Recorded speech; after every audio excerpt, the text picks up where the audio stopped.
Start. माननीय सभापति महोदय, आज देश में जो लोग भी काला धंधा करते हैं, भ्रष्टाचार में लिप्त हैं, सरकारी पैसों की चोरी करते हैं, उनके साथ सरकार को बहुत सख्ती बरतनी होगी, क्योंकि ऐसे लोग सरकारी योजनाओं का पैसा अपनी तिजोरी में जमा करते हैं। ऐसे लोग सरकारी योजनाओं का लाभ पूरी तरह से जनता तक पहुंचने के मार्ग में एक बहुत बड़ी बाधा पैदा करते हैं।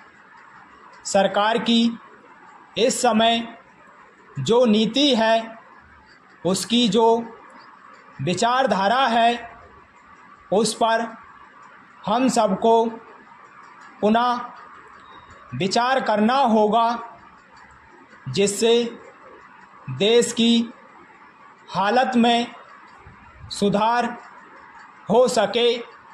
पैरा।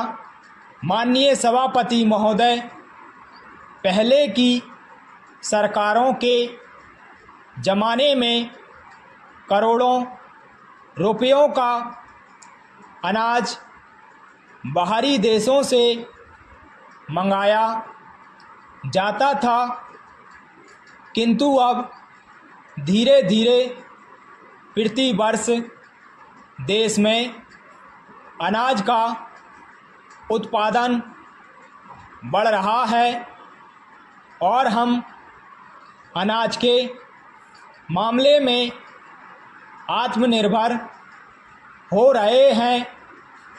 इस समय सरकार ने अनाज का व्यापार अपने हाथ में लिया था और उसके बाद फिर सरकार ने व्यापारियों के भरोसे पर इसको छोड़ दिया।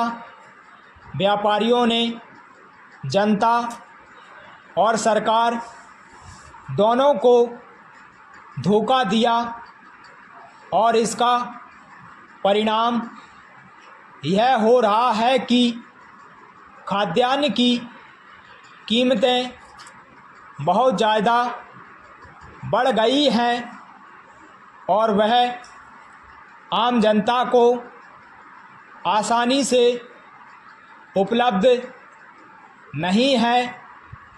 इस संबंध में उस समय की सरकारों ने जो कदम उठाए हैं, वे भी सहायक सिद्ध नहीं हो पाए थे। पैरा।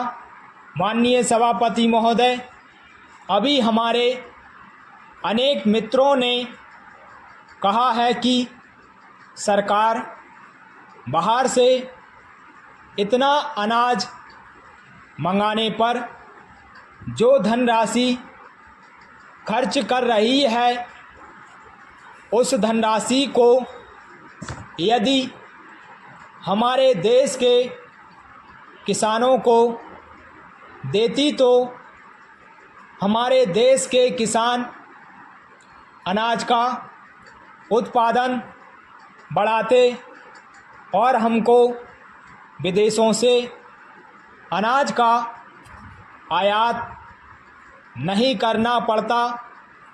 इसलिए मैं चाहता हूं कि अनाज के संबंध में हमारी एक साफ और बिल्कुल स्पष्ट नीति होनी चाहिए। किसान को क्या चाहिए वह हम उसे दें और किसान से क्या लेना है उसका मूल्य निर्धारित करें। इसके लिए हमें एक राष्ट्रीय मूल्य नीति का निर्धारण करना होगा। किसान का अनाज उत्पादन करने में कितना खर्च होता है और उसको आवश्यकता की चीज़ें किन दामों पर मिलती हैं, इन दोनों में तालमेल होना चाहिए। किसान गन्ना पैदा करे, किसान सरसों पैदा करे, किसान चना पैदा करे तो उसको कुछ तो लाभ होना चाहिए। मैंने इस सदन में पहले भी कहा था कि खेती को नुकसान का नहीं बल्कि मुनाफे का धंधा बनाने पर ही देश में अनाज का उत्पादन आशा के अनुसार बढ़ेगा और खाद्यान्न की समस्या का कोई हल निकल सकेगा।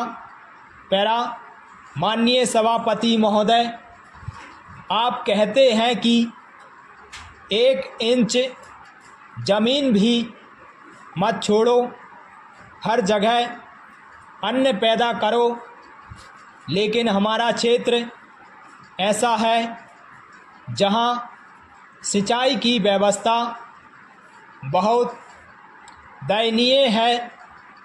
इसलिए हम अन्न का उत्पादन नहीं कर पाते। इसके लिए हमें सिंचाई की योजनाएं बनानी पड़ेगी। पानी जहां भी मिल सके वहां से लाना होगा। इसके साथ ही किसानों को खेती के उपकरण, खाद, डीजल, सीमेंट, बीज आदि ज़रूरत की चीज़ें सस्ती कीमतों मिलें। इसके लिए सरकार इनके वितरण की व्यवस्था पर निगरानी रखने के लिए ईमानदार अधिकारियों को इसकी जिम्मेदारी सौंपे, तभी इस काम में सफलता मिल पाएगी।